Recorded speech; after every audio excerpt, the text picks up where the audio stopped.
It's the National Football League on EA Sports, and we've got some history in this battle of AFL alumni. It's the Denver Broncos and the Kansas City Chiefs, and it's coming up next on Madden Football.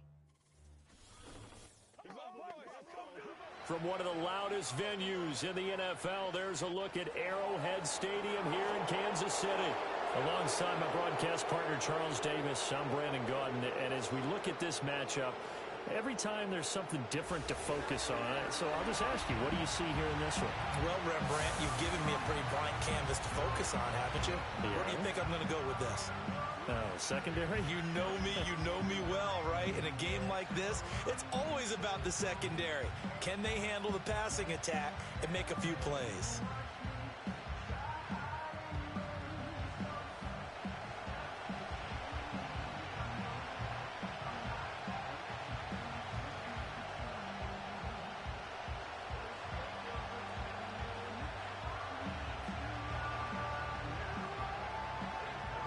Here's the kicker, Harrison Butker, ready to get this one started. And we are underway from Kansas City. Oh, a good return up past the 30. So now here are the Broncos to take over on offense, led out by their rookie quarterback, drafted 12th overall, Bo Nix out of Oregon. And he really established himself as one of the best quarterbacks in the country a season ago. 45 touchdown passes and only 3 interceptions. A dynamic athlete, processes a lot of information in a short amount of time, and puts his team in a great position to win on each and every down. You don't break the NCAA record for highest completion percentage without having all those attributes, and I think that he'll translate very well in Denver.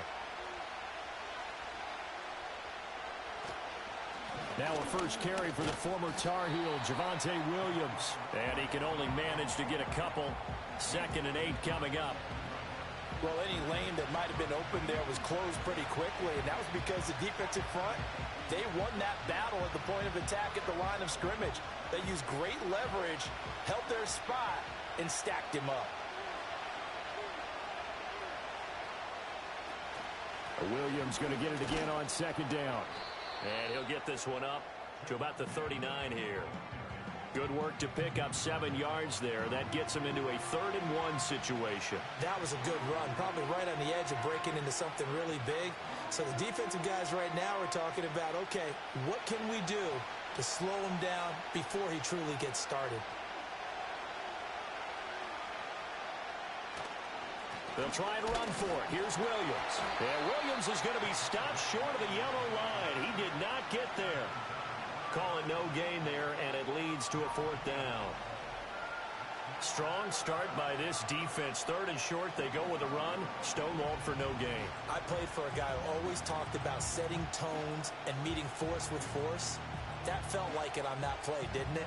And they met it in a big way and won. What a great job by the defense. Dixon, the punter, is on as he sends it away. It's a return of 4 following a 42-yard punt. And it's Chiefs football, 1st and 10. Well, the Chiefs offense going to make their way out, and at the helm, a now 3-time Super Bowl MVP in his 8th season in the NFL, it's Patrick Mahomes. I think it's safe to say that at this point in his career, there's really nothing Mahomes hasn't accomplished by this time. 3 Super Bowl rings, 3 Super Bowl MVPs, 2 league MVPs, a couple of all-pro nods, and a passing title. When you lay it all out, it doesn't even sound real, especially when you consider the fact he's not even 30 years old. Now he has his sights set on being the first quarterback to 3-peat. If there's anyone who can do it, it's certainly him. And he works his way past the line of scrimmage and then slides to a halt. He'll wind up getting right about 4 there on the scramble, and it's 2nd down.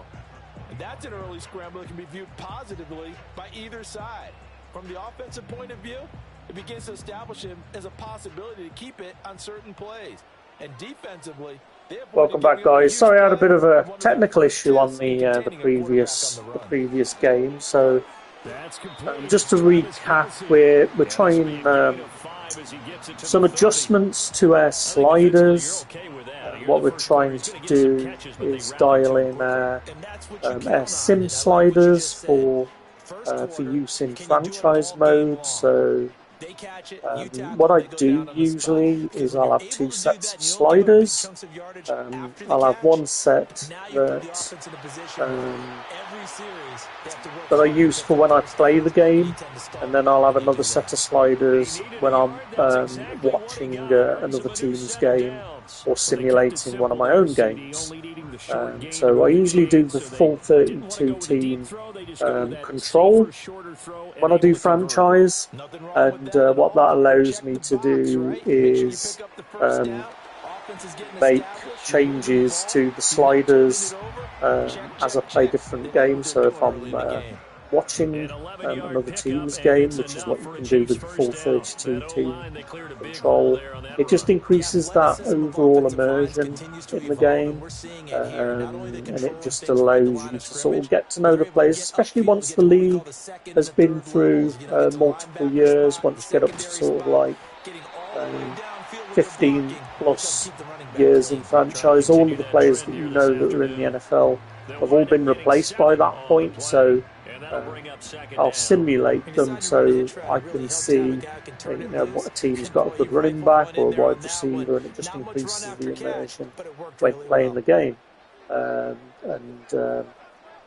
With the sliders, it means that I can get a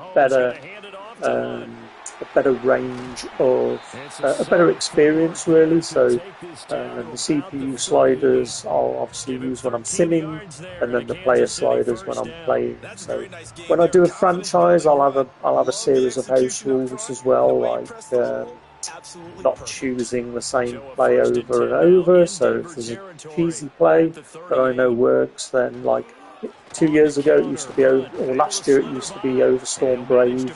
So it used to be the go-to play that you would end up using, and in a dice situation when you need the ball back, and it was pretty much always a sack. So I would still mix those plays in every now and again, like a team would really, but I just won't abuse the power of cheesing the computer. And then as I play the franchise, I'll make little adjustments to sliders. So if I'm playing away in Kansas City, for example, or I'm playing at an unbeaten team, I'll have another set of sliders that are very specific to the team I'm going up against. So an example might be you're playing against a team with a rookie running back who's leading the league in rushing and has got a really good offensive line. I'll make an adjustment to those sliders if I'm playing against them to make it more true to how that team's playing and what their players are. And it just makes a more dynamic experience when playing the game, having those sliders and locking those sliders in. The sliders I'm currently using, I'm still finding quarterbacks are completing too many balls, so I'm trying to refine that to get a better completion percentage. And then hopefully once we get a decent set of CPU simulation sliders, we can then jump in and start a franchise. So I'm probably going to start doing that in the next week or so. And start a 49ers franchise, and I'll pretty much stream all of it, go through all of it as a stream, and I'll show you guys exactly what I mean about swapping the sliders out, and what I do when I'm simulating which games I might watch. So usually divisional rivalry games, so I don't play every game in the season. What I'll do is go through it, and I'll play key games, like if it's a divisional game, I'll play those.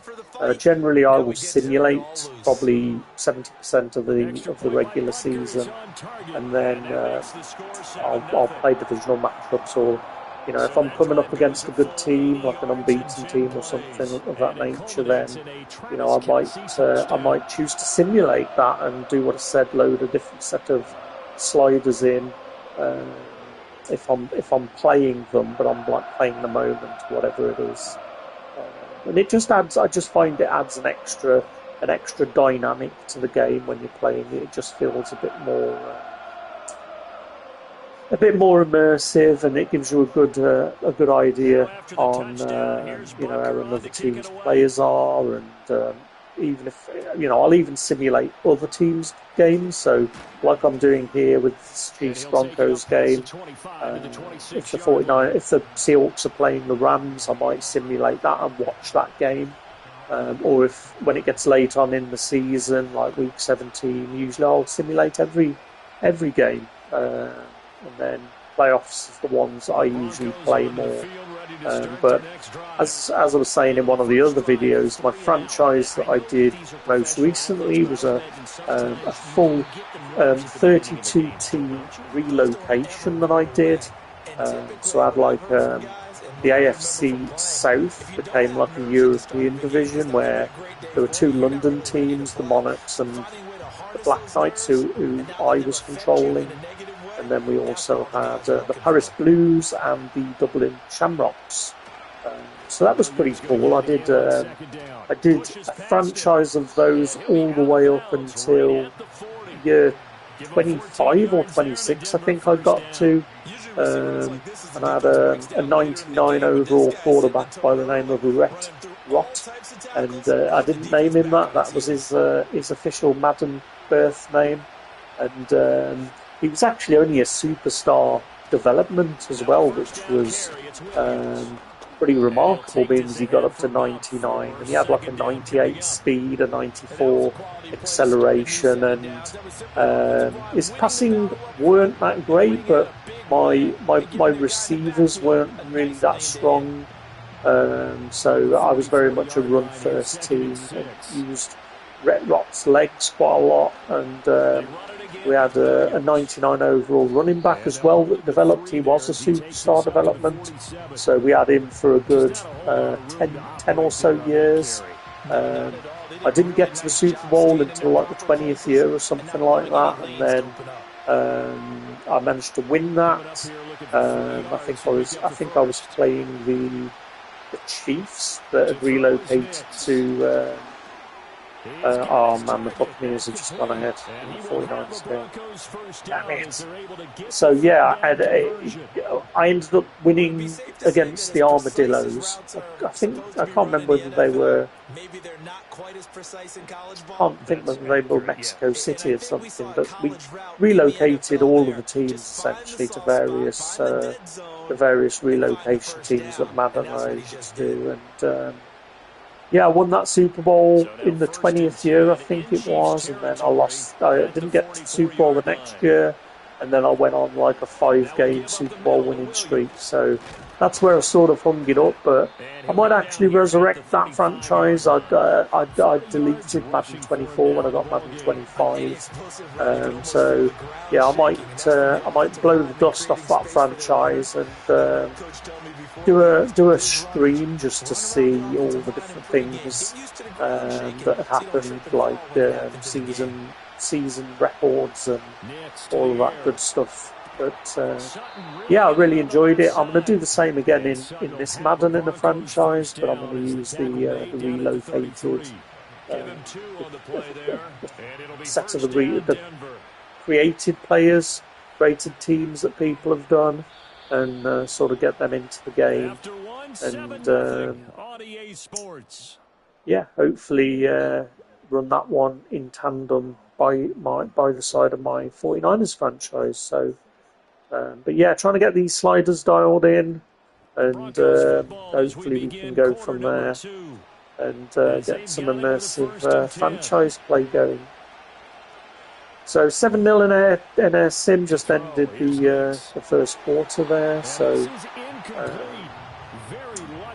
I've been watching the 49ers game on the Zone or DAZN. I don't know how you pronounce it, but I'm just going to watch a bit of Red Zone now while this game continues. So I'm just going to get that on the big TV, see what's happening around the league. Off the play fake, here's Nix. Steps away, staying on his feet. And they'll get this one to about the 20-yard line. Good coverage downfield led to him taking off, picking up the first down on a 13-yard run. As we both know, there was a lot that went into why they made him their first-round pick this year. And part of it was what they saw in college, his playmaking ability when things break down. As soon as he saw he wasn't getting a lane to throw, he pivoted and found an alternate way to the marker. Shrugs the tackle. Nice. This will be stopped about 2 yards shy of the marker. 8-yard gain, 2nd and 2. And when you get good yardage like that on first down, it really does a whole lot of good for your entire offense. But I love the way he's finishing those runs. At the end of things, he's making sure he gets just a little bit extra. 2 yards to go, 2nd down. The slot man in motion right. They'll fake the jet sweep and instead give up the middle to Williams. And he'll get it here to the 10-yard line. It's a 3-yard pickup, and that sets up a 1st and goal. I think they like this drive a little bit better there, partner. Running game helping out, picking up some of the slack. Because remember the last drive, they went 3 and out.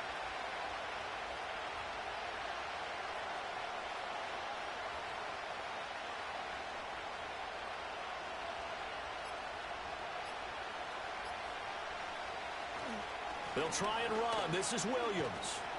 And a nice job to break free of 1 tackle, but it slowed his momentum somewhat, and he's taken down right after.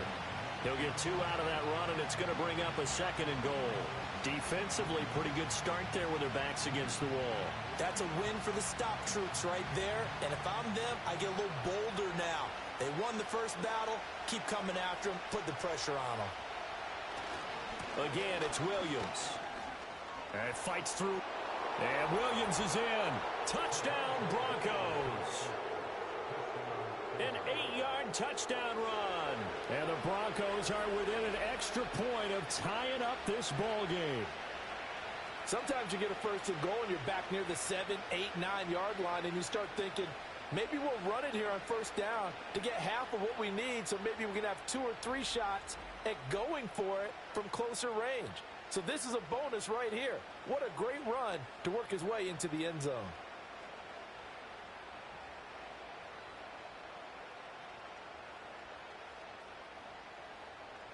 Will Lutz on for the point after.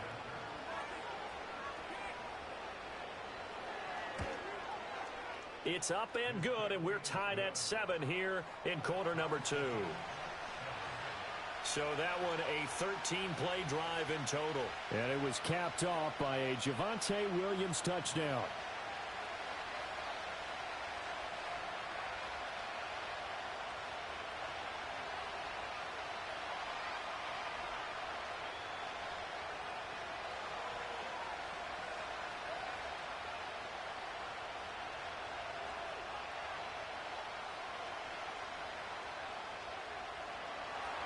So all even at 7 now as they kick it away.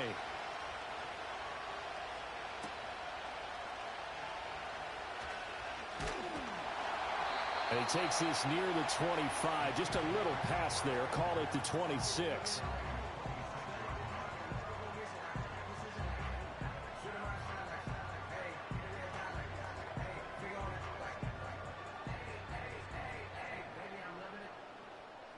The Chiefs offense about set to begin this drive. That last drive, it was a good mix. Run, pass, defense on their toes. And what really helps out in a big way is when you're doing the run-pass mix and everything's working, that means that they're guessing wrong every time on defense. They think you're going to pass when you run and vice versa. I would continue that, and when they finally draw a bead on you, maybe you mix it up a little bit with play action and throw the ball. And will they maintain that balance? Time to find out. From the gun, it's Mahomes. On the slant, complete to Hopkins. And they bring him to the ground just shy of midfield. It'll go as a gain of 10 and a Kansas City 1st down. You can see the time and effort and thought that they've put into their passing game because it was evident right there. It looks like a simple pitch and catch, but you and I both know that they have planned for this and worked hard to make it happen. Here's Mahomes to throw. That one almost intercepted, but it's incomplete. Not a good throw there, and it'll be 2nd down. Well, they've been back on their heels a little bit here in this drive, but a chance to exhale just a little bit there with incompletion on 1st down. Now they have to gear up, try and get 2 more stops, and escape this drive.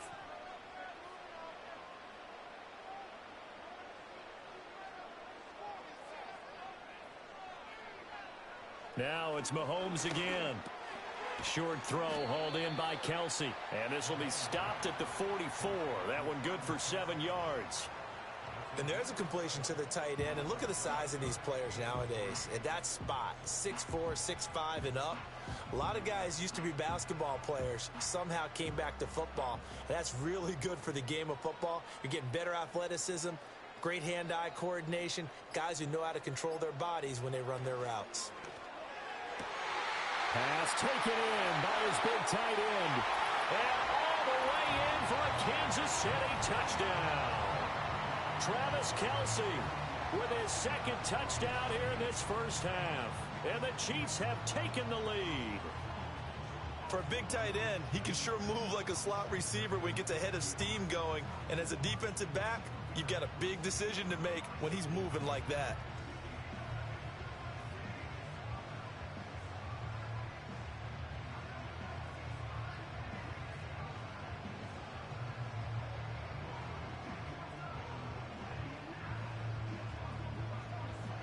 Butker now to add the extra point.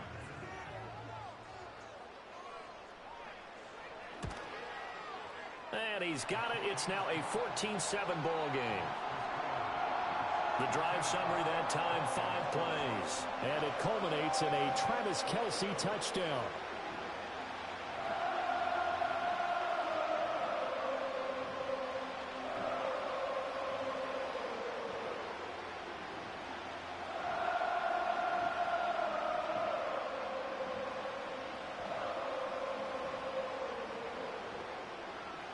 Now after the touchdown, here's Butker on to kick it away.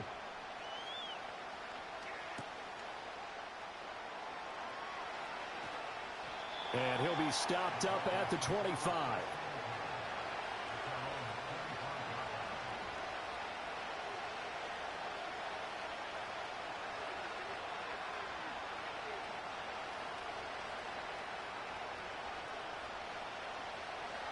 Denver offense at the line, ready to go.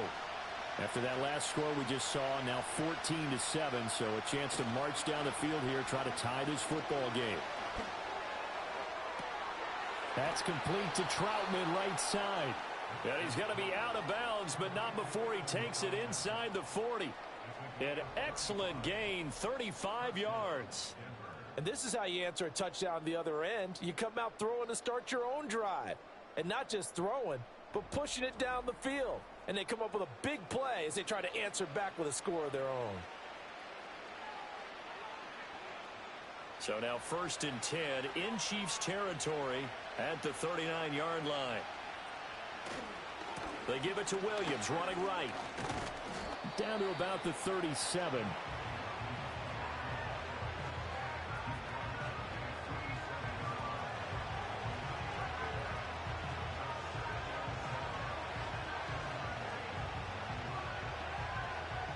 Here's a 2nd down and 7 from the 37.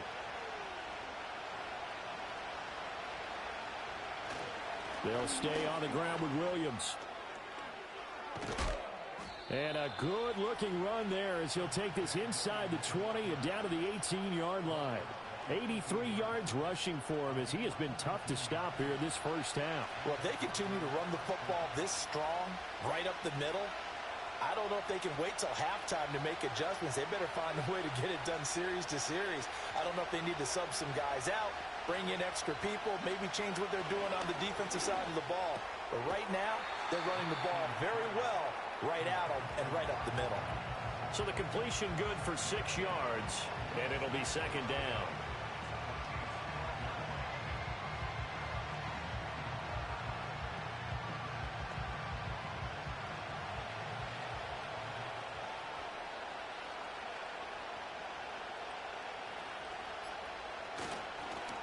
Here's a fake on the jet sweep, and instead a give up the middle. And he is into the end zone for a Denver touchdown.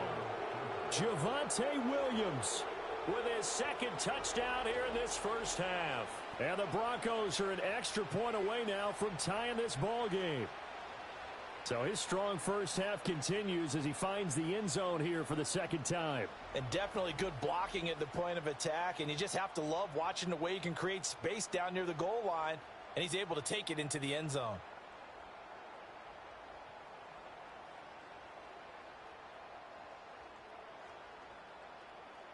Lutz to try to add the PAT.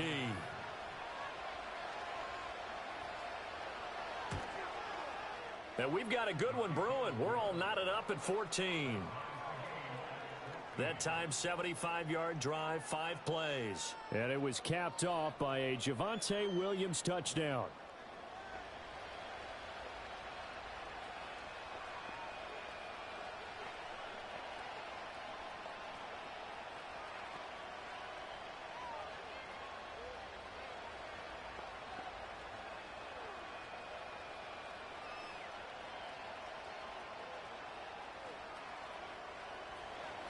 This one tied at 14 now as he sends this one away.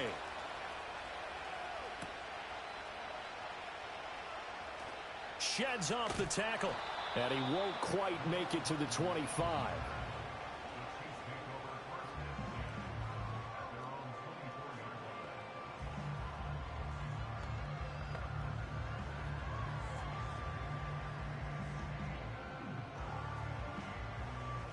KC offense out of the huddle, ready for their next drive. For this offense, Charles, remember the last time they were out here, marched it nearly the full length of the football field, and a lot of the attack went through the air, so now they're seeing if they can duplicate that performance. Okay, if I show my age a little bit, partner, because I can hear my high school coach, John Ford. I can hear his voice in my head.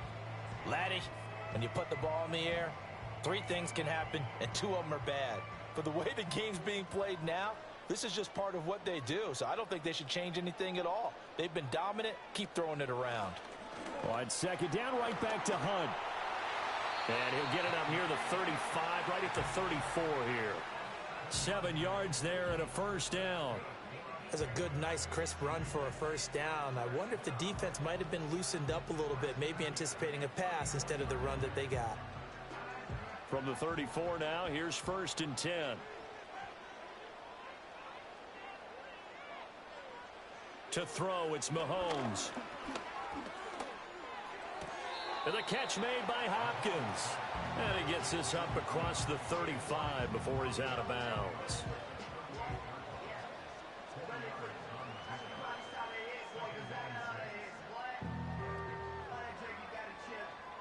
Coming up to the line, and they will need to run another play here before the 2-minute warning.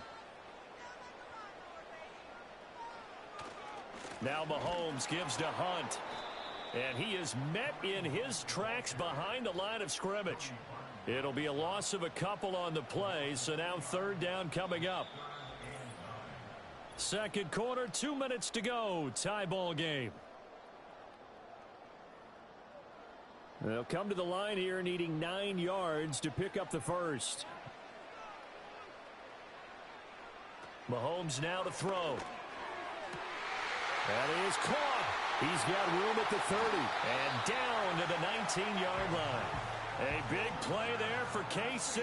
45 yards. And the offense is saying to itself right now, if only they were all this easy, because he was wide open. And once he made the catch, plenty of room to work his way downfield. That was a breakdown on the defensive side of the ball, one that they want to fix immediately. So here's a 1st and 10 now, down inside the 20. Throwing now is Mahomes. That's going to be knocked away and incomplete. As a coaching staff, you can call just about whatever you want, because you understand you have guys who reliably take away those massive shots downfield. You're not as worried about giving up the big one. Now a 2nd and 10.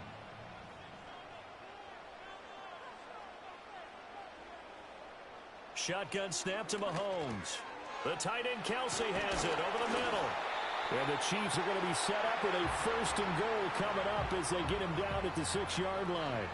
And that's a more than acceptable read right there, because it's zone coverage, so timing is everything. This time he waits for his man to come open, puts it right on him, and they pick up a 1st down. In motion, the tight end Kelsey. Mahomes going to throw. toward the end zone, but that's going to wind up incomplete. My first thought is surprise because that's one of the better tight ends around, and I've seen him pull in balls like this before. But how about a little credit to the defense forcing that incompletion? 2 of their 3 red zone trips so far they've come up empty on. They'll look to reverse that trend on 2nd and goal. Again, they'll throw with Mahomes. Dancing to his left. And he will take it on in for a Chiefs touchdown. Patrick Mahomes, a 6-yard touchdown run. And the Chiefs will take the lead here in the final minute of the first half. And that touchdown gives them a touchdown lead before they attempt the extra point. What a great way to end the half. Yeah, great job to put themselves in front. And now, see on the sideline, special teams defense scrambling, saying we want to preserve this for the final moments of this second quarter. Butker on for the PAT.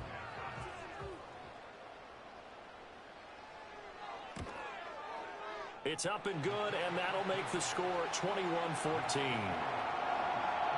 That time, a 9-play drive. And it was all capped by Patrick Mahomes using his legs to get in the end zone.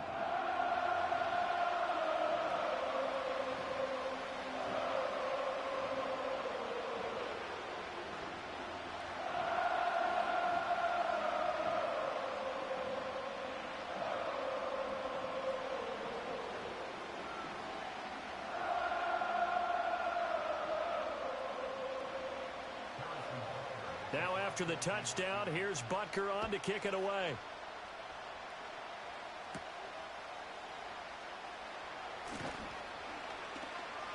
And he'll be tackled just shy of the 25. The Broncos offense and Javonte Williams head out for this next drive. Now, he's been a tough man to stop in this first half. He's putting up some big numbers already, and we have yet to reach halftime.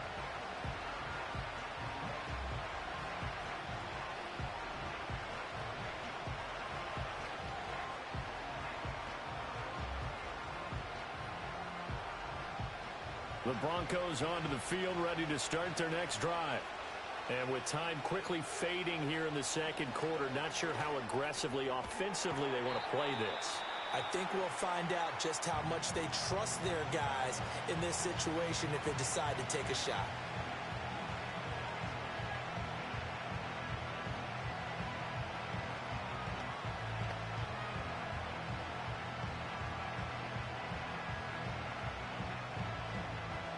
Ball on the 32. It's 2nd and 2. Here's Nix. Open man, and again it's Sutton.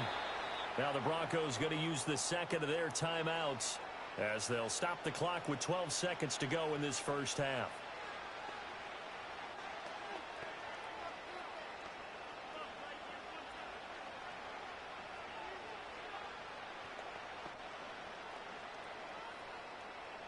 Ball up to the 35 now as they come up on 1st and 10. Throwing Nix. And that, incomplete. Daylight in front if he could have held on, but he didn't. So instead it's 2nd down. To this point, I've been impressed with the work defensively. They have not allowed a lot of receivers to run free. And there's another example, another incompletion. Nix to throw again. He'll get this to his tight end, Troutman. Now whistles and a timeout with 3 seconds left in the first half.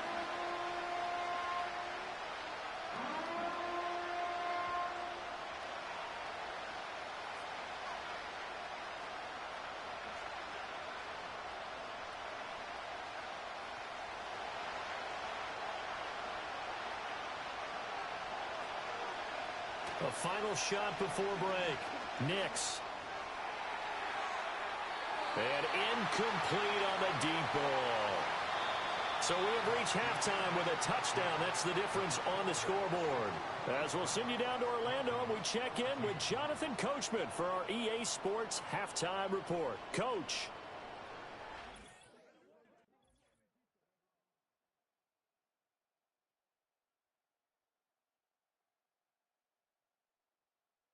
In the first half, we saw some strong play from Chiefs quarterback Patrick Mahomes. He threw 2 touchdown passes, ran for another, as his guys had the lead at halftime. Okay, Coach, thanks as always. This one's still anyone's game as we welcome you back for quarter number 3.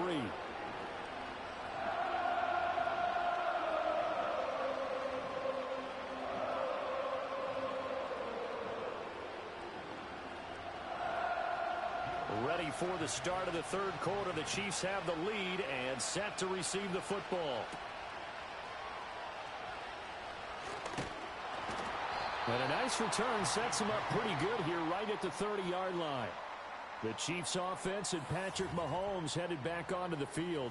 And as we show you some of the highlights from earlier, he has been instrumental in getting his guys the lead as he looks to finish strong and close this one out.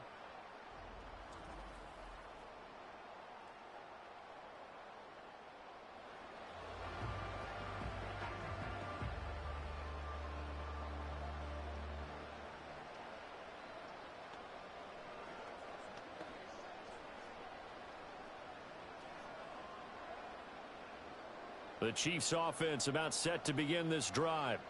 Hey, Charles, they've got the lead. Put your coaching hat on here now. What's the game plan for the second half? I think getting the running game going a little bit more, because I thought in the first half they didn't get it moving the way that they would like. They had success throwing it, but I think these first couple of drives, they'll want to get those running backs going and give them more opportunities, and I will guarantee you that those guys were lobbying for them in the locker room at halftime.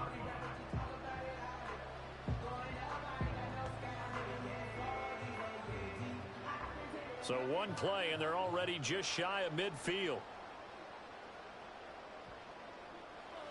Looking to throw is Mahomes. Pitch and catch here to Travis Kelce. And the result here, a pickup of 8. Leaves him with 2 to go on second down. That's a staple of this offense. Drag route to the tight end. Yeah, he's unable to use his size to break off much more yardage after the catch, but still an effective gain nonetheless. Now a 2nd and 2.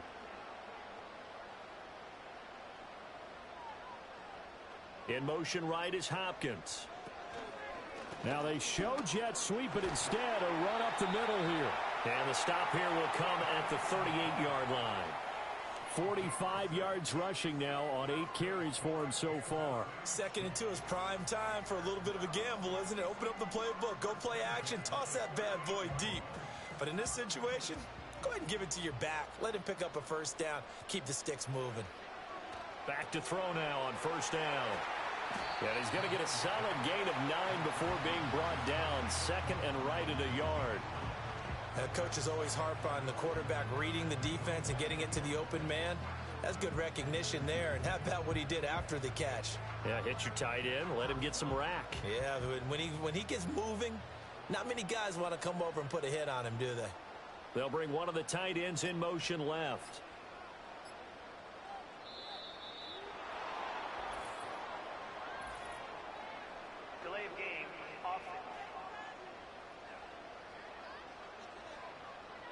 Play clock all the way to 0. Didn't get the snap off. 5-yard penalty. And you see the head coach writing that note on his play sheet right now. He's going to be addressing that with his staff. A sense of urgency. Get to the line of scrimmage. Snap the ball. Now Mahomes on the bootleg.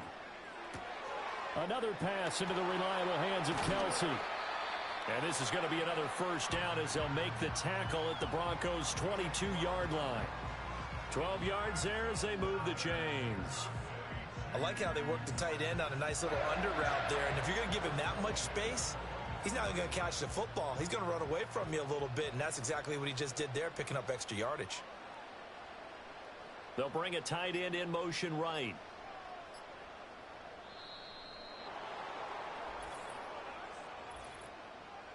Delay of game, offense. Play clock hit 0. Don't know what went wrong there, Charles, but it's going to cost them 5 yards. Has to be some organization from the sideline. Sometimes when you're trying to decide on what play to send in, the play caller has to move a little bit faster. They'll send the big tight end in motion right. Working from the gun, Mahomes. Open man It's the tight end, Kelsey. And they've got it inside the 10 at the 8. Another nice gain. That's now 30 yards between those last two plays. Just picking up yardage in bunches here these last few plays. They have moved right down the field, and just like that, they're going to be set up with a 1st and goal.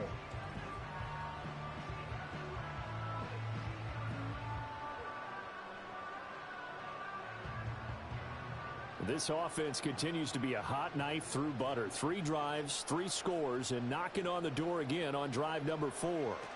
Mahomes to throw once more.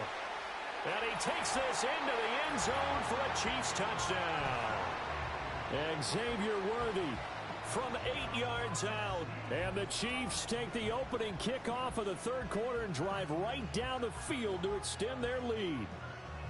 That seemed pretty ideal there for the offense, Charles. You take a little bit of time off the clock here in the 3rd quarter, decent length drive, and you pad your lead as well at the end of it. And what it does is let you feel like you're in control of this game, even more so than a 2-touchdown lead, right? Because you have taken that time off, as you noted, which means they couldn't get you off the field. You ran your playbook the way you wanted to, and you gave your defense some rest. What a big-time drive in that situation.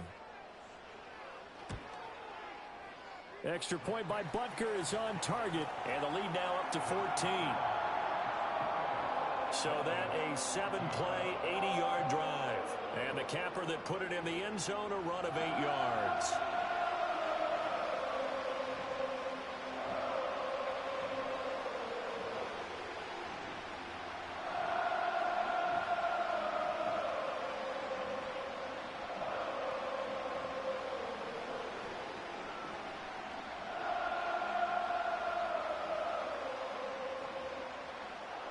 Now after the touchdown, here's Butker on to kick it away.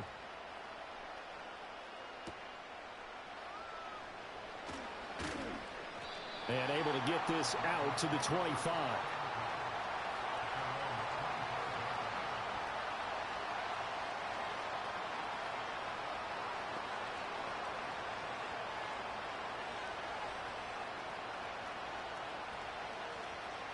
Denver offense at the line, ready to go. They make their 2nd half debut here, and things are looking a little bit tougher now. You give up the points there, Charles, that touchdown drive on the other side. So it got his man complete. And he is into the end zone for a Denver touchdown. A great effort there. 75 yards. And the Broncos are back within a score. Well, Charles, kind of the future of this franchise on display right there. You had a rookie throwing it, a rookie catching it, and taking it into the end zone. Could you imagine if we were in the owner's box right now and we could look at the front office and see the grins on their faces, to see the present making plays and knowing what the future will bring with these youngsters going out and making big-time moments happen for this team. Lutz will look to add the extra point. He's got it, and they're back within a touchdown at 28-21. One of the shortest drives you'll ever see. One play, 75 yards, 6 points.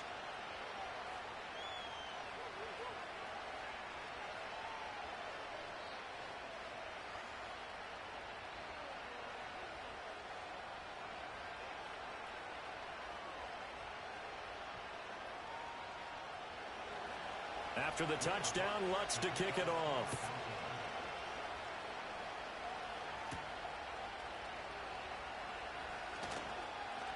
Oh, good move. And able to break this out all the way to the 38-yard line. Great return. The Chiefs offense and their quarterback set to take the field once more. And he's been a nightmare to scheme against throughout this one. This defense has been totally taken apart, and that is borne out in his numbers. He's been terrific all game long.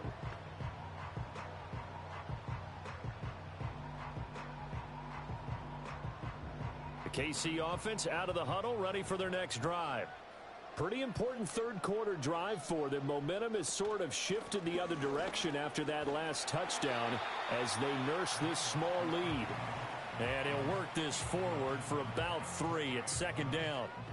Well, that's just a pile of bodies there, and that's when you kind of find out who's a tough guy, right? Who can stand up and make a play. It was only a 3-yard run, But for both sides, they had to walk away from that feeling like, okay, I can stand up when the going gets tough in here.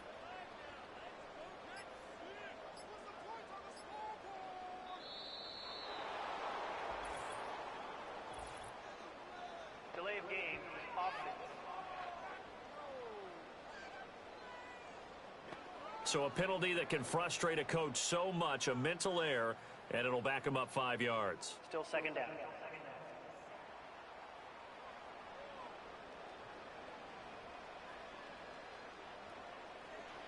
Now here's Mahomes. Open man, completes it to Smith-Schuster. And getting this just shy of midfield, they'll spot it at the 49. Mahomes finding Juju there for the Kansas City first. And that play came together really well for them as he found open space, makes the catch, and gets down to the 1-yard line. You know he's kicking himself right now. He thought he had a chance to get a touchdown and put that in his ledger. Instead, his team gets a chance to cash in over these next few plays. On first down, they'll run with Hunt. And he's got it across midfield and into Denver territory. Cody Barton there to bring him down. Oh, that's a real nice job there by the defensive front. They just engaged and held their ground. But how about the guy who made the play? We often talk about whether they take a good first step or not. Many times you just don't take any step. Just get your feet moving, get your body going, and then once he made the read, he was able to make the play.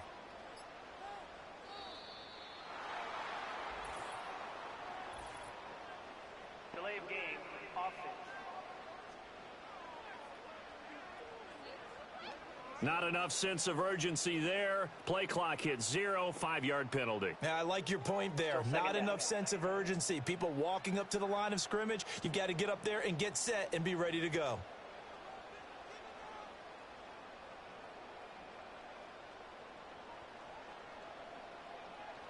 Now Mahomes. Short throw hauled in by Kelsey. If they didn't have that penalty a moment ago, it'd be a first down. Still a nice 13-yard pickup. And after that completion, you can understand why so many teams in the league are emphasizing speed on defense at every position. The tight ends have created so many tough matchups now. If you can't run with a tight end as a linebacker, this is going to be the result every time. They'll look to throw for it on 3rd and 1. Work in the middle of the field, and he's got a man complete. And he will have a Chiefs first down as they're able to get the 3rd down conversion. As an unbiased observer, I think it would have been interesting to see what they would have done if they hadn't gotten the first down there. But since they did, I guess the point is moot. Yeah, they're right there in that middle ground, field goal range, punt, go for it. But as you said, they picked it up. He's into space past the 25. And he'll go out of bounds inside the 15-yard line.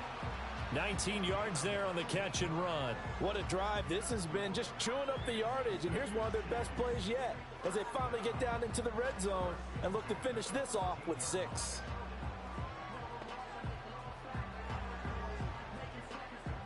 Here's a 1st and 10 at the 14-yard line. In motion, the tight end, Kelsey. And again, it's Mahomes. Got a man over the middle, Worthy. So 5 yards here, 5 on the play. And that's going to bring up 2nd down. Good throw, good catch, but I really like the route. The drag and being able to run away from defenders, hard to stick with them for that long. Yeah, better against man than zone, or? Better against man, because now you're running away from someone and you're not running into a defensive player in another zone. Looking middle, and it's incomplete. Just looking at it from a defensive perspective, when you break the huddle in the red zone, tight end is one of the guys you've got a key on because quarterbacks want the ball in their hands fast in this position, and they want to get it to someone. And in this case, he had the play. They just didn't complete it. Here's Mahomes to throw. Pass taken in by his big tight end. And the Chiefs are going to have 1st and goal as they try to finish off this drive with 6 points. And in a lot of ways, that catch is expected. Red zone presence, and that one was realized there. You've got to find your tight end in that situation.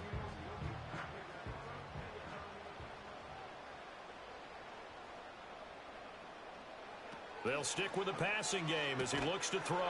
To the goal line, but it's incomplete. That's a pretty play there. Got in at the last second, helped force the ball free, and kept them out of the end zone.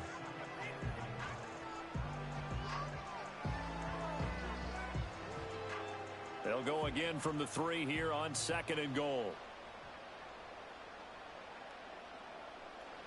Now it's Mahomes again. Forced out to his left. And he gets halfway there from the 4 to the 2 on a gain of 2. Oh, partner, just a second earlier, and they might have had him because they certainly thought they were going to close in and drop him behind the line of scrimmage, but he had just enough time to dodge the pressure, and he ends up getting yardage before being stopped. Well, they've been so good on 3rd down all day long. Can they convert another here on 3rd and goal? Hunt. And Hunt is not going to get there. This defense not budging. Back-to-back carries of just 2 yards. That's kind of an interesting decision. 1-score game, 3rd quarter. What do you do? Yeah, I'm willing to go out on the limb on this one and go for it. And here's why. If I set it up right now and go get the touchdown, I'm in firm control of this ball game, and my team has a ton of confidence. If I don't get it, hey, I rely on my defense. And if somehow they go downfield on me and score, so be it. I want to be in control and in firm control right now. Butker's kick here is good. So after 4 touchdowns in the game for this offense, this time they're forced into taking the 3. But you did mention 4 touchdowns, right? So 4 out of 5, not too bad. I think that's a pretty good record for them.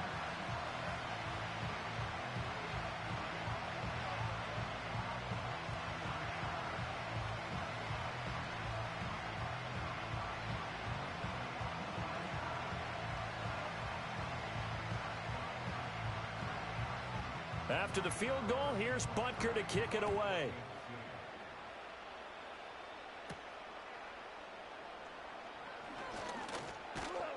And up to about the 26-yard line, just across the 25.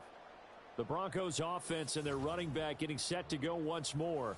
And as we take a look at some of the highlights, we see just how impactful he's been. He and his quarterback have such a great chemistry together, and it's been on full display throughout the contest.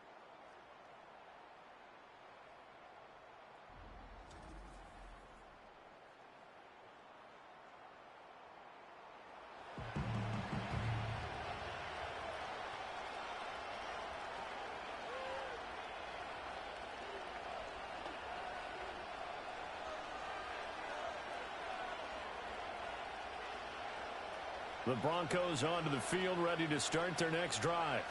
Well, partner, you know, coaches always say that every play is designed to score a touchdown. Sometimes that's not really true, but last drive, that was the case. 1 play to get into the end zone, and now they'll try to duplicate that success here. And it's rare for those moments to happen.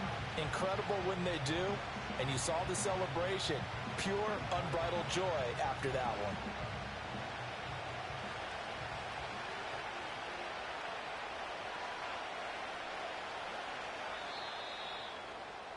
And as they come to the line, they will not be able to get off another play as time has run out on this 3rd quarter.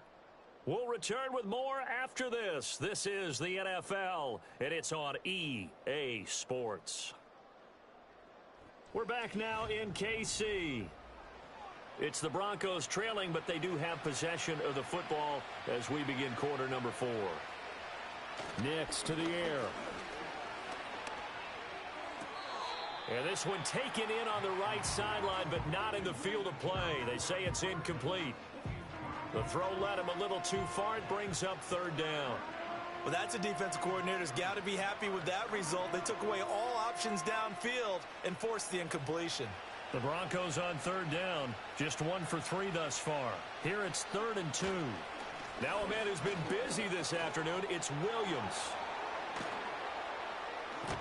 And some nifty running here as he'll take this across midfield and down to the 47. 122 yards rushing for him now as he has been tremendous all day long. Now, yes, a 2-possession game, but a good chunk of time on the clock, so they have the ability still there to run it on 2nd and short, but maybe they need to pick it up a bit. You're right. They did pick up the 1st down there, but they, as you mentioned, they have to pick up the pace now because it's a 2-possession game. They've got to get there twice to make sure they have a chance to win.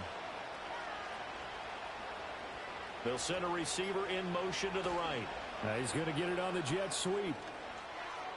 And some room to roam now. And all the way inside the 15 before they drop him. 33 yards that time.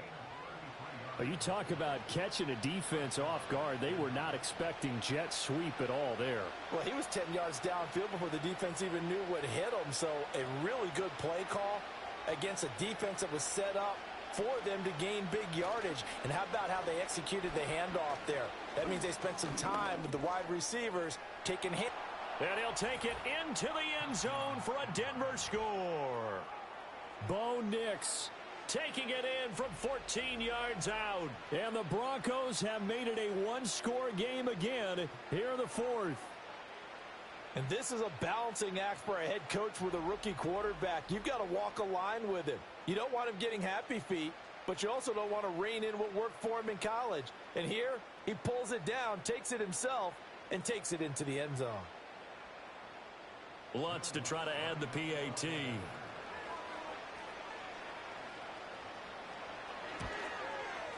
And the lead is down to a field goal now. So that drive spanned 5 plays. And it was finished off by the 14-yard touchdown run.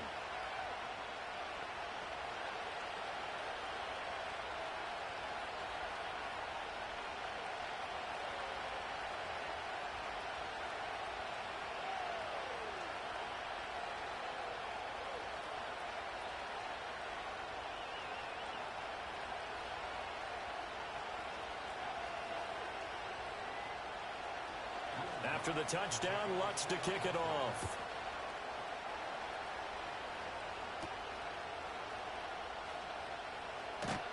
And he'll take it up past the 25 to the 26-yard line.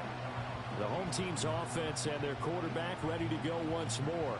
And this defense might be about ready to wave the white flag. Nothing they have tried to throw at him has been that successful. He just processes things so quickly and makes a right read seemingly every time.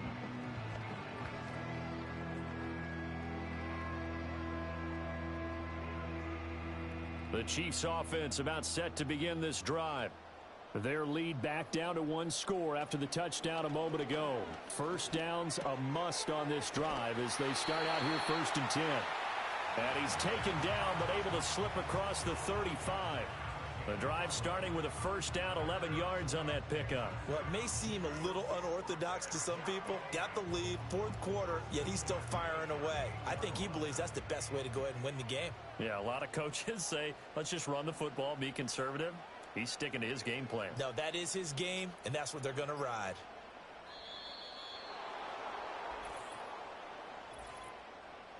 Delay of game, offense. Play clock all the way to 0. Didn't get the snap off. 5-yard penalty. And you see the head coach writing that note on his play sheet right now. He's going to be addressing that with his staff. A sense of urgency, get to the line of scrimmage, snap the ball. Handoff up the middle, Hunt. And he'll be taken down right around the 34 after a pickup of only a yard. This defense starting to buckle down when they need to, and right now they're winning this 4th quarter, losing the game, but they're winning in the 4th quarter. And what a fine line it is about what they're trying to get done, because they're down, so they obviously need the football, need a score, but they can't be so aggressive as to give up their edge, their gaps, and have the offense hit them with a big play. Now he's free at the 35. And he's taken down, but not before he gets to the Broncos' 16-yard line. A big run by Kareem Hunt. 51 yards on the ground. Well, that's a carry they have to be satisfied with. And throughout this game, they've been satisfied with what he's given them. Whenever they've needed a big run, a first down, he's the guy they've turned to. And it doesn't matter what the defense thinks. They feel like they've got the confidence to keep handing it to him and keep picking up good yardage. From the gun, it's Mahomes. He'll find Smith-Schuster. That's complete. And the Chiefs are looking at 1st and goal as he's tackled all the way down at the 2-yard line. It's all pretty simple sometimes, isn't it? Go where the defenders are not, and he does exactly that. Makes a nice catch to move the chains. Defense, got to find a better way of accounting for the shorter routes that are being run against them. Here's a toss right side for Hunt. And maybe a measure of revenge there. He's had his way in this one, but this time they get him behind the line. It's a loss of 2 there, bringing up 2nd down. The short field shrinks even more with the type of bodies they brought in on that play. Those extra tight ends, they weren't able to secure their blocks, and that one ended up going backwards. From back at the 4, here's 2nd and goal. Mahomes now to throw. And in for the Chiefs touchdown. Mahomes finding the talented DeAndre Hopkins. And the Chiefs get an important score there to extend their lead here this 4th quarter. There was no going through the progressions on that touchdown pass. Yeah, nor was it necessary. His receiver won that route early, presented himself. No reason to wait. Go ahead and put it on him and score a touchdown.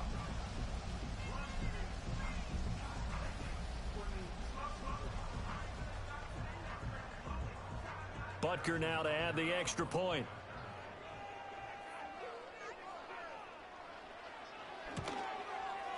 And he's been a busy man, 5 for 5 now as he knocks another one through to extend the lead. That time a 6-play drive. And it's finished off by the touchdown from DeAndre Hopkins.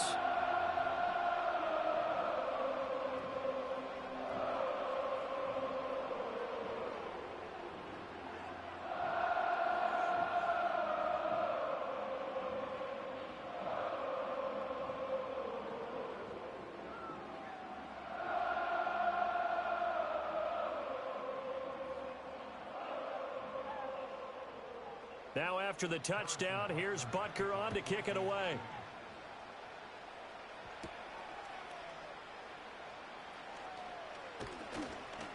And it's a pretty good return here as he'll get this up to the 29.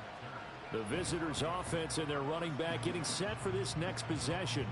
And it's hard to believe you could run the ball a whole lot better than he has. The vision, the cutback ability, the acceleration, it's all been on display throughout.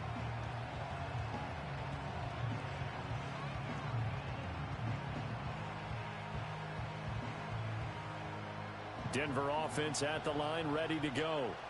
Well, that last touchdown we just saw, what an important one. Now it's back to a 2-score deficit for this crew as they take the field here, and they are in desperate need of finding the end zone. And he takes this up to the 40-yard line before being corralled. That'll be a pickup of 10 as they try to recover from this 10-point deficit. Well, every drive from here out is definitely crucial and critical. They know that they need to get at least 3 here to get it back to a 1-score game. But I can't imagine that in their huddle that they're thinking at all about getting a field goal. They want to get into the end zone and then try and get the ball back again. No sense risking anything there on 1st down. Even though he's still in the pocket, he had a receiver out to his side, so just put that in a spot where the only people who can make a play on it are the trainers and the coaches. Well done. After the incomplete pass, here now is 2nd and 10. To throw is Nix. Oh, and a heck of an effort there as he'll make the diving catch. The rookie from Oregon on target with that one and leads to a 1st down. I felt that one all the way up here. How about that big man laying out and making that catch? Yeah, that wasn't a 180-pound wideout. That was a tight end. From the midfield stripe, they'll look to throw. Looking middle, and that's complete. Call it a gain of 6 on the play, and it'll be 2nd down.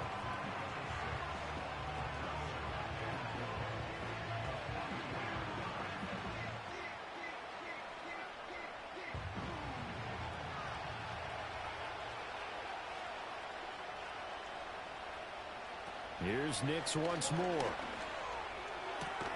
And this one complete again to Mims. And he'll be brought down with a 1st down as the tackle's made at the Chiefs' 28. That one good for 16 as the drive continues. But correct me if I'm wrong, you're down 2 scores. I don't think you need to rush just yet, but you can't take your time either. Yeah, even if you don't want to commit to full 2-minute offense, you have to up the tempo, up the urgency. Maybe you're starting to call 2 plays in a huddle each time you snap the... A pass for Sutton is intercepted. And the Chiefs are going to get it back here just past the 35. Defensively that time, they were in zone coverage. As a rookie QB, what lesson can you learn there? Well, understand this. You saw zone in college, and the defensive backs reacted, but they don't react like they do on this level. So when they're in zone and they see the ball coming to them, they'll react at least a half a second faster. You've got to know where you want to go with the ball and be decisive with it. Otherwise, the end result can be something you don't like.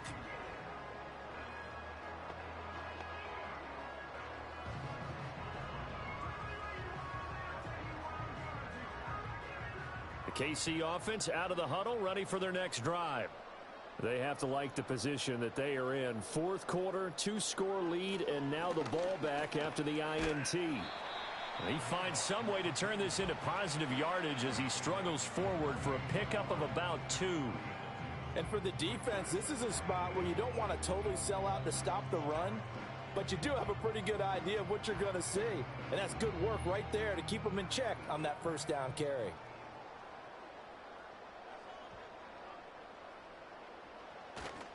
On second down, right back to Hunt. And good vision there as he's across midfield and down to the 45-yard line.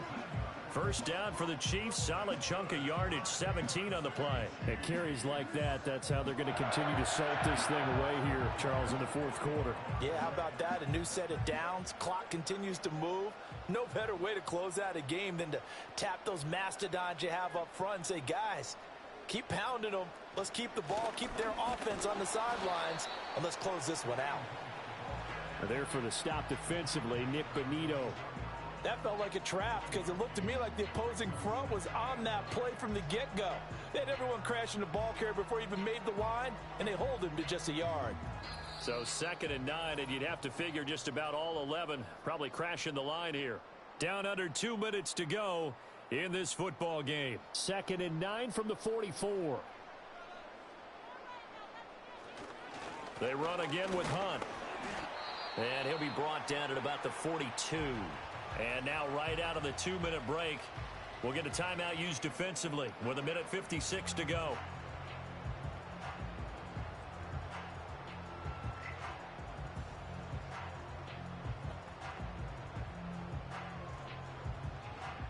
Now this is a big 3rd down, and you'd have to think we'd see a timeout right away if they can't stop him here.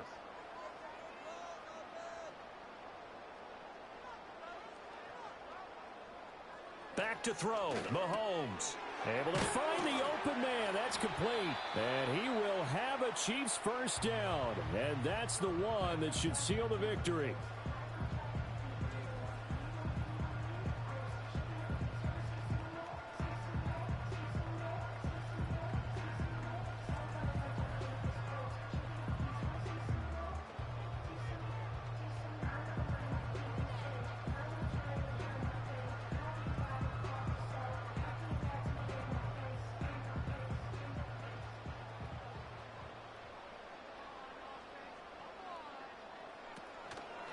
Hunt will try going up the middle.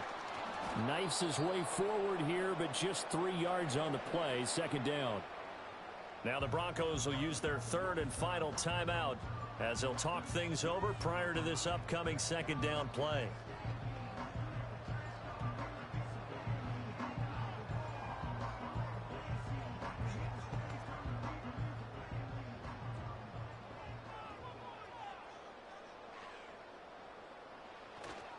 He's going to get it again. Just looking to get forward and protect the ball. Down to the 25. I like the call there because that was one to take time off the clock and get them closer to getting out of here with a W. In the mind of the play caller, all you want to hear is tick, tick, tick. And on 3rd and 5, this will be the 8th play of the drive.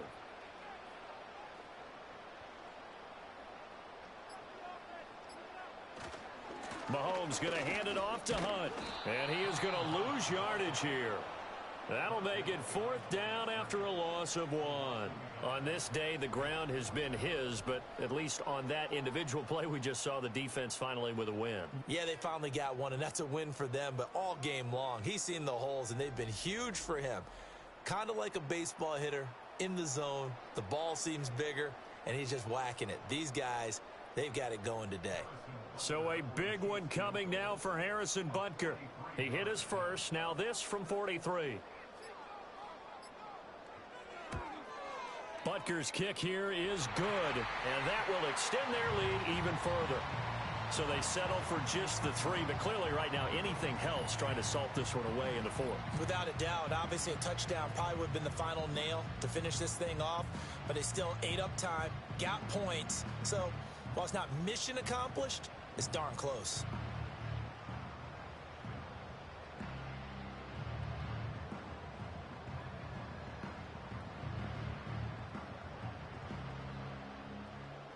After the field goal, here's Butker to kick it away.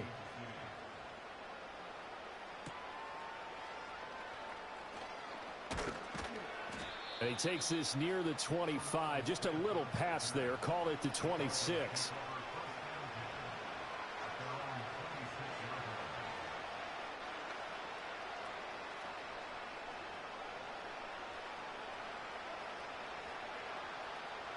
They'll come up 1st and 10 here.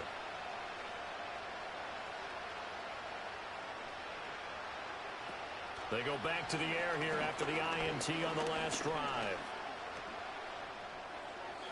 And that's incomplete. Clock stops with 10 seconds left.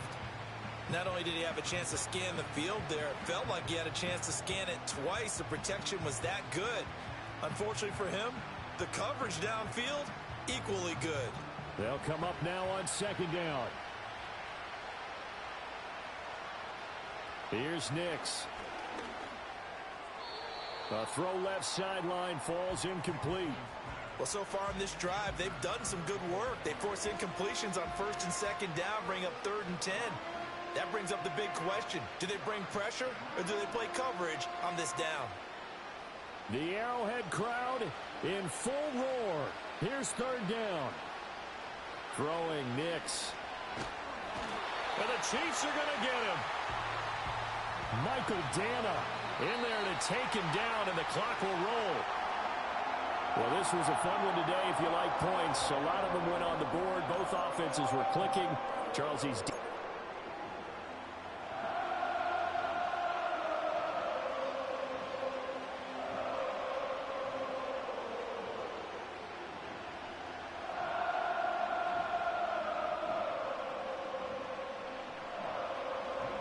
Here's Will Lutz ready to get this one started. And into a sea of red, we're underway in Kansas City. And he'll go down as this drive will start at the 25-yard line. Here's the Chiefs offense for their first possession, and it's Patrick Mahomes at quarterback. And when you think of Patrick Mahomes, you start to think about all of his attributes, and you realize very quickly you can't just put him into one box. No matter how the game proceeds, no matter what is needed, he tends to have an answer for it and plays accordingly.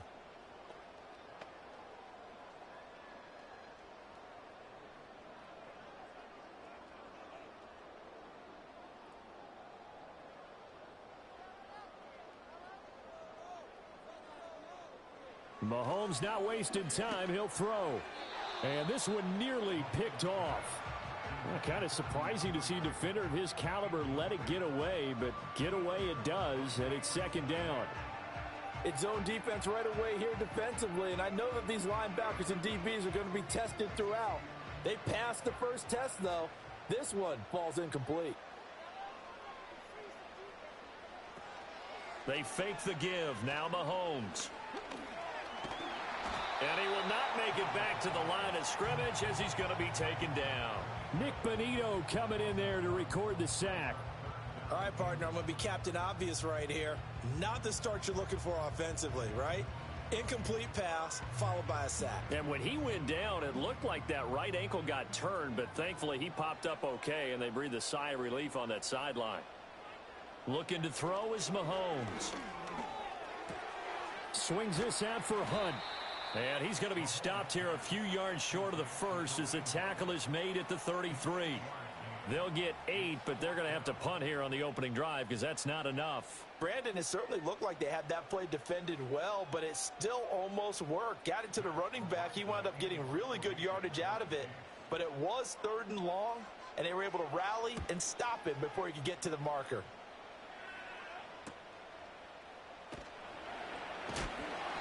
48-yard punt, 7 on the return. And the Broncos take over, first down and 10. So now we'll get a look at the other offensive unit as they come out for their first possession. And they'll be led out by their rookie QB, the young man out of Oregon. His ability to adjust on the fly is almost unmatched in the game right now because it leads to a couple of snaps per game where you just sit back and ask yourself, how did he pull that off? Opponents can practice and prepare each and every week all they want. But this guy, he is hard to corral.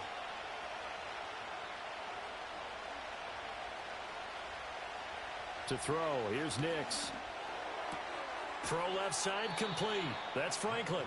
And he gets this up just shy of the 30 to the 29 before he's out of bounds.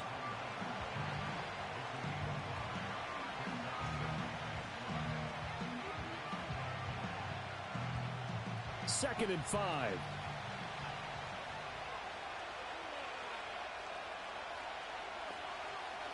Now it's Nix. He'll find his tight end. It's Adam Troutman. 7 yards there and a first down. Yeah, some absolutely crazy games in the early slot. I can't believe that blocked kick. I mean, I so thought that was I thought that there's no way Denver messed this up. And I mean, I was watching the 49ers game at the same time, and like, we were given like a flag on like 3 plays in a row, face masking. And that Bosa non-tackle, this is what infuriates me now about the game, because as a defensive player, you're worried you're going to give up the big defensive play, the personal foul, roughing the quarterback or whatever. And clearly on that play, normally Bosa was thinking, right, I'm not going to lay him out because it's going to be unnecessary roughness. Or roughing the passer. So he thinks, right, I've stopped him, and they're going to blow the whistle, right, because it's play over. But what can you do in that situation? So Bosa ends up looking like an idiot with his arm out and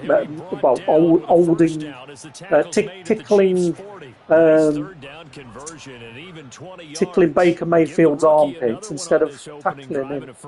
But I mean, that's what it is, right? People are just too scared to lay the boom. And I mean, we saw it against the Chiefs when Fred Warner didn't tackle Mahomes.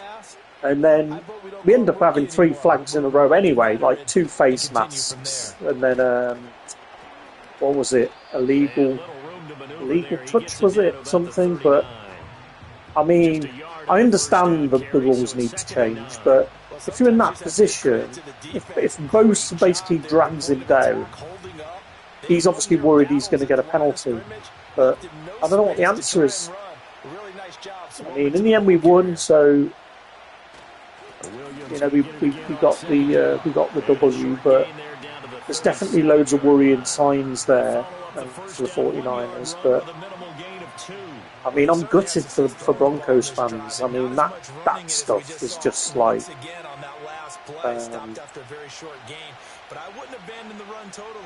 I mean, I was looking at the chat over on Reddit. It was full of people going that the NFL's fixed, and honestly, when I see stuff like that, I'm like, I know it isn't fixed, but I can see why people would like feel that it is.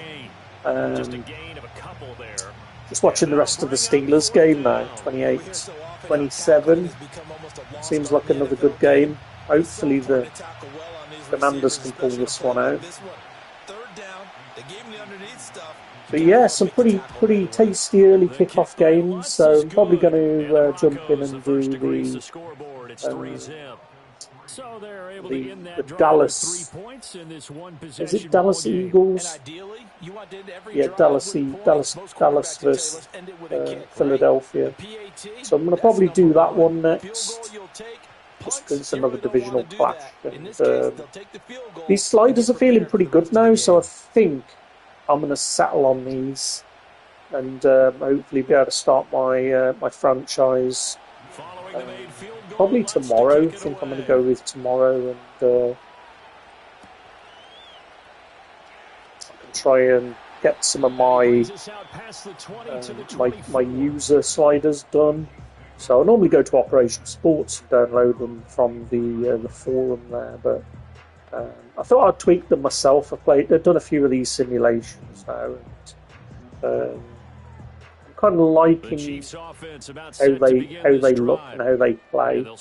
And as I said, in franchise mode, what I try and do is have two sets of sliders, one for when I watch games and I simulate games, because I always do the full 32 team control, so that I can dip in and watch another team's game, whether that's a divisional clash or an important game towards the end of the season. It just adds to that immersion of the franchise, and especially once you get 15, 20 years into the franchise and all of the players have changed, you don't have that same familiarity as you do with the NFL now, knowing which players are good and which aren't, and simulating some of the games. So I'll try to watch at least one or two of each team's games each season, and then obviously play 49ers games on sim, or whichever team I'm controlling, sim those games. And then it just creates that immersion, and then by the time you're later on in the season, and especially when you're going to face a team, so if there's a team that's like 8-0 or something and I'm 7-1 and I know that I'm playing them next week, I'll simulate the game before so I can really get a feel for what their threats actually are on the field. If they've got a good running back or a good receiver, and then what I might even do is tweak the sliders specifically for that game and load in a custom set. So if there's a team that's getting loads of passing yards, I'll then up the CPU skills. It does sort of have a bit of an effect on your game because obviously you're only controlling one of your players, so you do have to do some careful tweaking to sort of try and make it so that it's balanced, really. But yeah, hopefully start the franchise tomorrow. We need to do some more ranked games in Ultimate Team as well. As I was saying before, our interior offensive line needs some updates. Centre, left guard and right guard. We've got Larry Allen at left guard. We've got... I always forget his name. He was the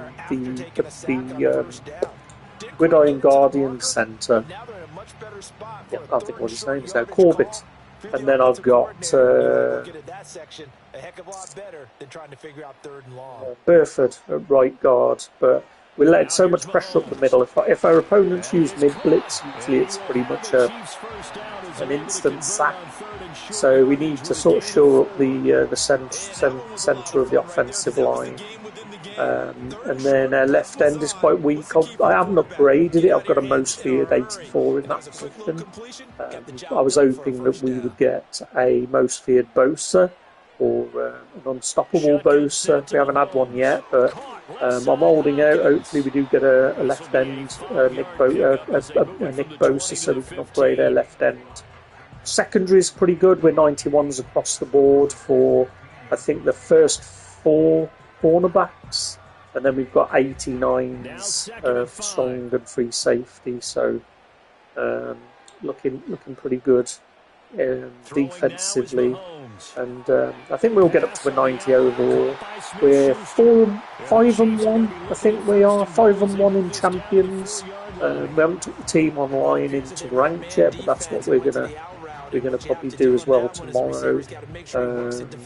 We've got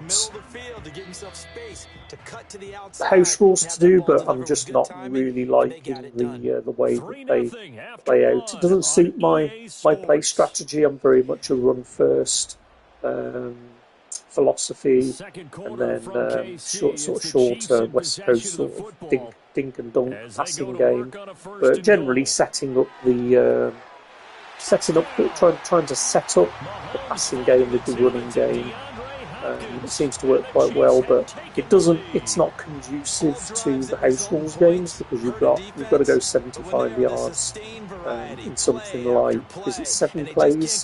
So you've got seven downs to go 75 yards, and the people that I come up against, there's a lot of cheese in there. I think a lot of the good players are already playing to try and level it up and get their 40 wins or whatever it is. And a lot of those good players, in brackets, are using the cheesy plays, which I don't like to do. I like to play properly. I don't like to use plays that exploit anything that are broken and easy to cheese. So I'll try not to use those, but the play that I've been struggling against at the moment is a play out of dime formation, and it's the cover 6 Willie. So it's set, as the name suggests, it sends the will linebacker on a blitz, and you've got half being cover 6. You've got half the field that's cover 4, and the other half that's a cover 2, and then I think the Sam linebacker drops out into the flats. I think that's on the strong side normally, but I've just not been able to find a play that actually works against that cover 6 Willie. I'm trying to do corners or post corners to the cover 2 side of the field, the strong side of the field, but you need the play to develop to do that, and because the linebacker is blitzing, the longer you wait, obviously the more chances that you're going to get blown up by the Will linebacker coming in and laying down the boom. And because I'm using Mahomes, he's a bit of a fumbler. I've lost so many fumbles using the AKA Mahomes, and I swear they've nerfed him as well, because his pass on the run used to be really good. I could roll out and I could be moving and I could still pass the receivers. Now he's suddenly overthrowing or underthrowing when I'm doing that. So I'm pretty sure that EA just nerf players, even though they're like an 89. They just don't play as good as newly released players. It's almost like you could get a brand new 85 that's just come out in like the Unstoppable promotion, say, and he will play better than an 89 that's been in the game for a while. I don't know what it is. I don't know how they do it, because obviously the attributes are still the same, but obviously it feels that something going on where they nerf the players. Looks like the Steelers are going to come out with a W against the Commanders. Up the middle, it's Williams. Pulled them offside. What a nightmare. Give him 6 on the run. They're going to be Commanders fans are going to be gutted. This drive is turning into an extended one, and the guy carrying the ball, he's becoming more like a body. Pulled them offside. What an idiot. Damn it. That's got to hurt if you feel the player that was offside. That's it. Steelers getting the W. So, I'm looking forward to this next game, Dallas against Philadelphia. It's always good seeing Dallas lose. I think that it doesn't matter which team's winning. I think that everybody always hates Dallas. So what I was saying earlier about the International Series games, you just go to the International Series games, and when the games just kick off at the same time, so they kick off 6 o'clock here in the UK, and when the International Series games used to kick off at the same time as these earlier games, every time the Cowboys score came up, they were winning or losing, the entire stadium booed, even at Wembley. I think that there's that everybody hates Dallas, but I think it's just that America's team nickname that just rubs people up the wrong way. And KC offense out of the huddle, ready for their next drive. Yes, Steelers 7-2, 7-3 now. The Commanders. Gutting. Right, let's have a look at how my bets are doing.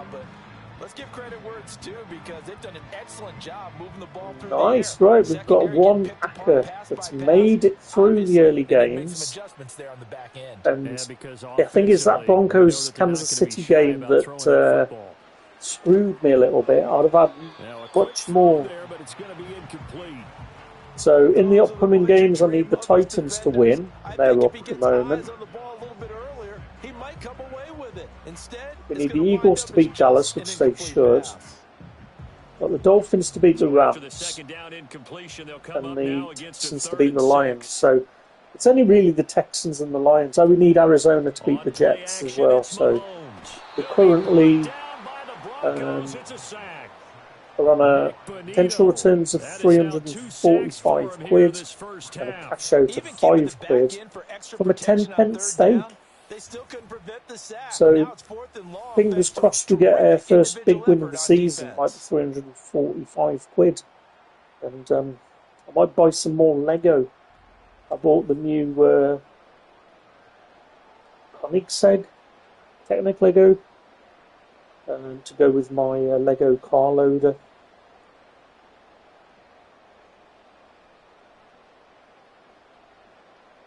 On fourth down, Matt Ariza sent on to punt. So yeah, so we'll have a look. We'll set up another stream in a minute to finish up. A 45-yard punt, 4 there on the return, and out will come the offense as they take these games. So yeah, some pretty cool games today. That Chiefs Broncos one is a bit of a gutter. I'm surprised the Patriots beat the Bears. The Bears are just like, what is going on? They were doing so well, and now all of a sudden, since they've been to London, it's just like terrible. See if they make a few changes in the game plan here and try to get points out of this drive. 1st and 10. And they'll get him down after a pickup of 8. 2nd and 2. Nothing flashy there. The slant. Here we go. Better kick off in Dallas and Philly. Because it's a quick play, and you know it's going to be a bang-bang play in terms of the throw and the catch, and then he's able to absorb the contact to complete it. So he goes back in there, horrible dart hit. Here's Nix. So dingy, that dark green. Especially after seeing them play in the Kelly green uniforms of old. And Dallas are playing in the red, white and blue striped helmet. So, and Arizona's another surprise team. I wasn't expecting them to be playing as well as they have been, but obviously with Marvin Harrison Jr., he's a pretty big target. On third down, just 1 for 3 thus far. Here it's 3rd and 3. 11 pass TDs for Kyler Murray, 3 ints, pretty solid. Able to find the open man, that's complete, and he will have a Broncos first down as they're able to get the 3rd down conversion. And Brandon, from our time in college football, where receivers weren't running the traditional NFL route tree. Of course, they used to play in the old the old NFC East, Arizona. And set up and catch the ball. And I think we just saw that there. Yeah, we saw that indeed, picking up the first. When I got into the NFL in the mid to later 80s,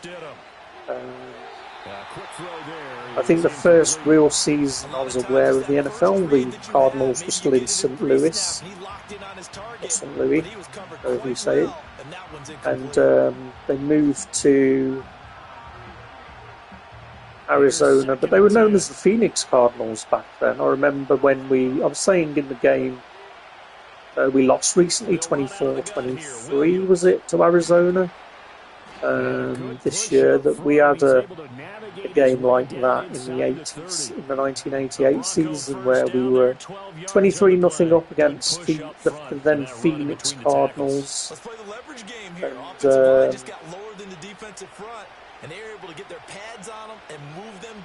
And we managed to blow it and lost 24-23. Got his man complete over the middle. That's Sutton. So give him 2 And yards there on the completion, and it's 2nd down. Fired that one in there, able to make connection on a nice in route. With those faster passes, I'll always remember, I think JT Smith and Ronnie Green were the receivers back then for Arizona. Neil Lomax, of course, the quarterback, Stump Mitchell at running back. And they weren't a great team, in all honesty. I mean, I'd struggle to name any of Phoenix or Arizona's defensive players. Probably only Tim McDonald, who obviously went on and played for the 49ers later on. But yeah, I mean, that game in 1988 was probably the first game I watched where I was actually gutted that we lost the game, just because we were up 23-0, and you know, we had of course a solid team. You know, we had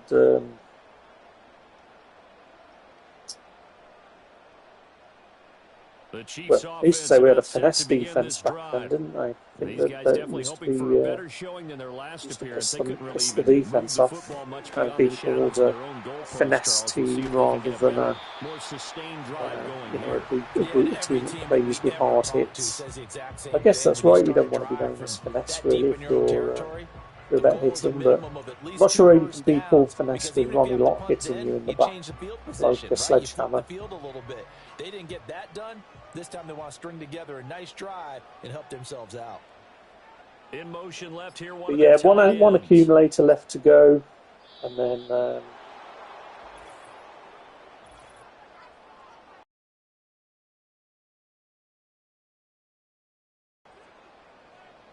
flag comes out, and that's because the offense did not get the unfortunately, I can't watch this this Cowboys-Eagles game because it's blacked out. It's on Sky Sports in the UK, which means that we can't watch it. I don't subscribe to Sky Sports just because it's effing expensive. So, I mean, there's only like 4 games going on, so we should get to see a lot of it. So. You really can't hide what you're doing. And I think that right there, he knew right away where the blitz was coming from, where his primary guy was going to be, and he ended up going to a secondary target for a nice game. I was just going to ask you, that wasn't the primary target. He's so good at that, isn't he? There you go, Jalen Hurts with a big run. He wasn't going to get to his primary guy. I think he so yeah, I'm not sure what's happened to Dallas this season. They seem to start out pretty good. And as a defense, you're more balanced when you're in zone coverage because you're able to keep your eyes and then the wheels fell off and see the play develop in front of you. They're able to keep the quick pass in front of them and stop it right at the line of scrimmage. He's been a busy man here in this first half as he gets it away. And taken right on the 30. Call that a 46-yard punt with a net of 40. Yeah, fingers crossed on our accumulators. Hopefully the Eagles win and all the other teams win that we've got. It'd be nice to.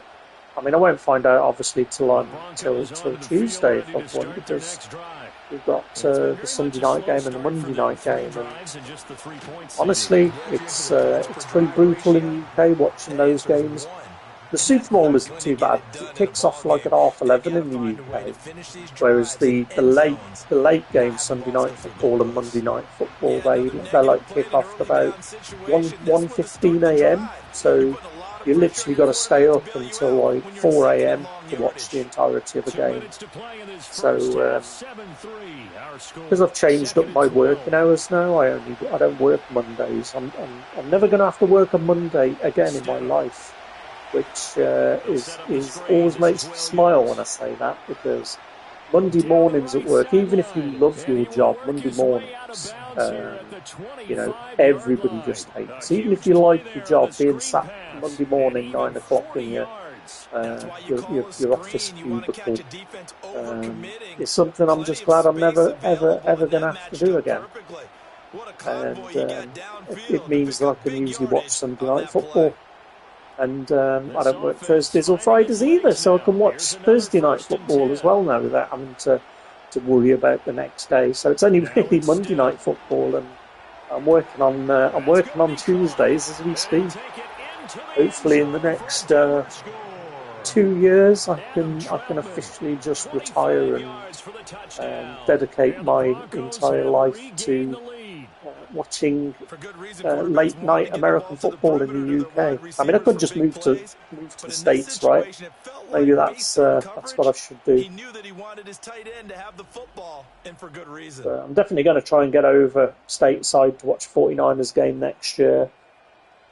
So what I'll probably do is if we don't get the 49ers over here this year, or next year, 2025, for an international game, I think because of the Mexico game and the Brazil game, I think the likelihood is if the 49ers do play any more overseas games, it will probably be there rather than here, although they are one of the dedicated UK teams.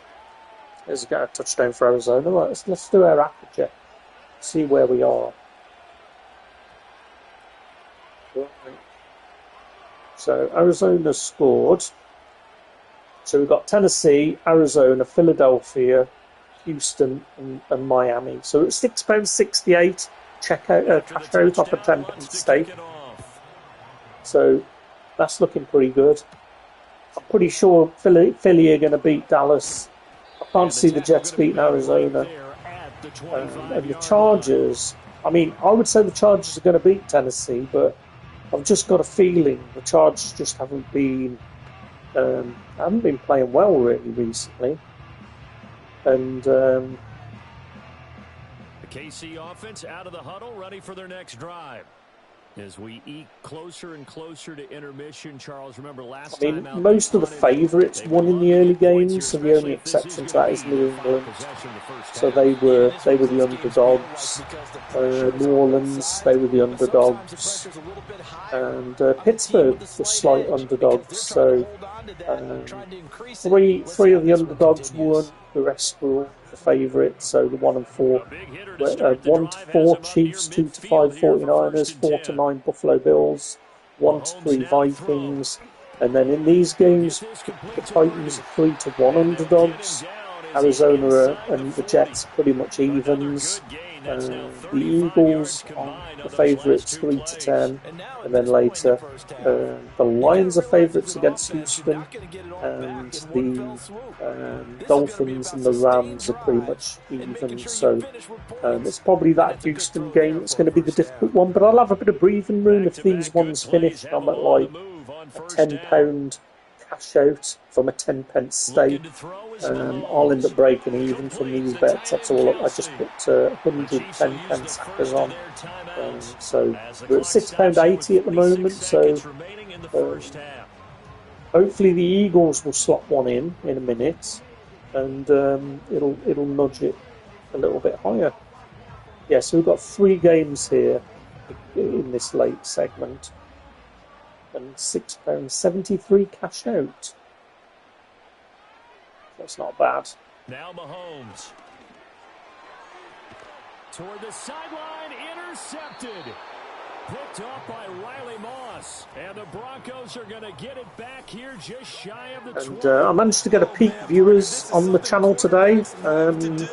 We actually had 180 concurrent visitors on the channel, so I only started doing this stuff a few weeks ago. I think about 8 weeks. Would it be about 8 weeks? And I mean, I'm having fun doing these simulations and talking about football. Although today I've been a bit sidetracked with some other real life things that has meant I've had to sort of deal with those. But it's been good, sort of seeing how Madden simulates some of these games, and also refining my sliders, hopefully ready for my franchise tomorrow. So be sure to pop me a sub if you don't mind. And I don't really get many comments, so I'm finding my feet on how to encourage people to comment. But I mean, somebody commented something I don't really understand there. Don't really know what they mean. But honestly, it makes my day if I get a comment. I think that's what I look forward to the most, comments and seeing subs coming in. We've just hit 3K views on this one. We're at like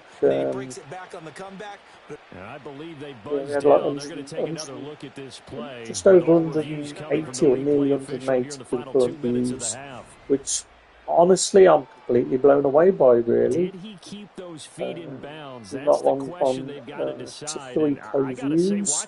I mean, this is small stuff right on YouTube, but for me, it was pretty much come here from zero. It's really, really good.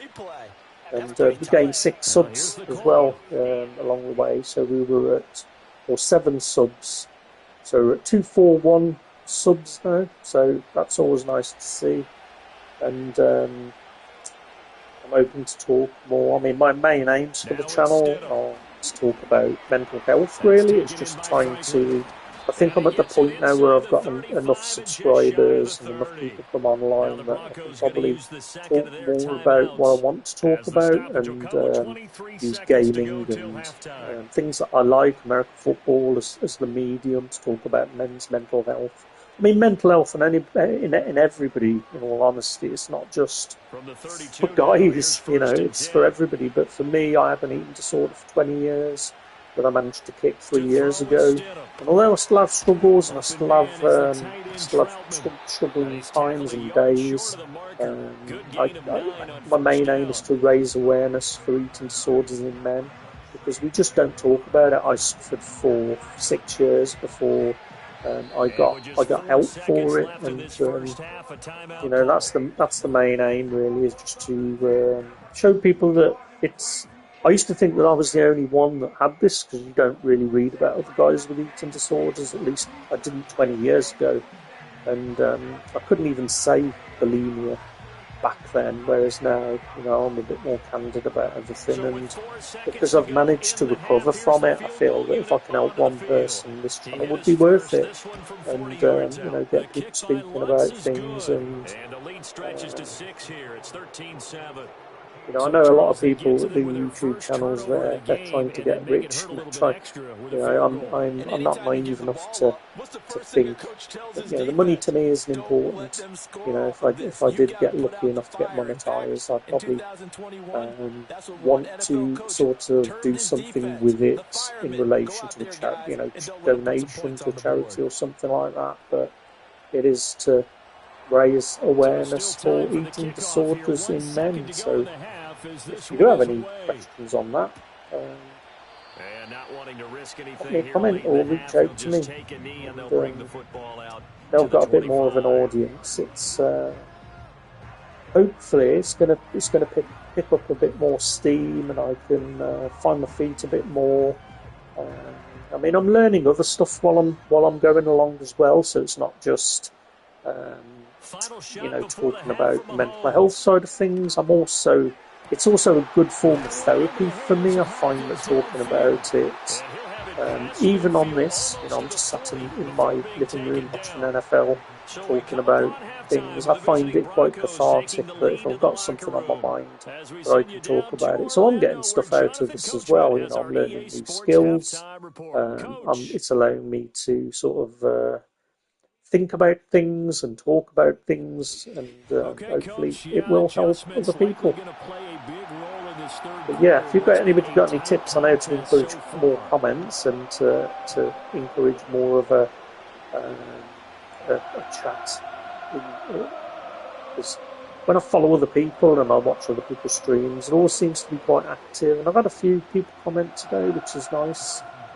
But mostly it's been me, but I'm sure I'll get there in the end. I think that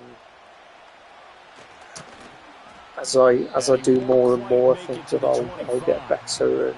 And I quite like doing how-to videos and things, so I've got a few videos that I would like to do. But I think this is the problem I struggle with, is is congruency, brand identity. That I know that my channels are very confused at the moment. They're not really focused. So what I might end up doing is sort of rebranding and creating a different channel to talk about the mental health. And maybe keep this one just for doing gaming, but sort of need to think about that a little bit more. I know it's quite confusing when I've been talking about the mental health stuff, and don't worry, I find it confusing as well. It's sort of I'm aware of it, let's say. I'm aware because branding and marketing and that sort of thing. I was that's my field that I work in is internet marketing. So programmer. If he's that locked in, that means everyone's locked in, because to me it's like throwing a no-hitter in baseball. Not long ago sold my business, so this allowed me to do this stuff without any pressure, which is good. Throwing Nix. A short one to the tight end, Troutman. And he'll be out of bounds across the 30-yard line. So just 3 yards on the completion there. And that's going to make it 4th down. Well, it looks like they got what they wanted. They got the completion, but they weren't able to break any tackles or gain nearly enough yardage to pick up the first down. Now to be 4th and short. Here's Riley Dixon now, as he'll kick it away for the 2nd time. Yeah, right, guys. Anyway, so thanks so much for watching and being a part of this stream, and for those of you that's gone back, again, put me a sub. I would really appreciate it, and comments and likes and all that stuff. If you do get time, have a look at some of my videos. What I'm trying to do, of course, is to not because I need to, but because it's interesting to be able to get to that point where I've got 1,000 hours or 4,000 hours, and I'm starting to get close to it. I've been doing the YouTube now since late August, I think, and we're doing all right with it. I'm doing a lot better than I thought I could do, but. So here's a 1st and 10 yeah, at the 38. I think I'm going to jump over and end this one and jump on to do a Dallas-Philadelphia simulation. So I'm going to end this feed now, guys. So thanks again for watching. And just look out for the feed if you want to watch the game that I'm simming and listen to me some more. Just have a look back in the next 5 minutes or so, and I'll do the Dallas and the Philadelphia game. Thanks, everybody. Catch you soon.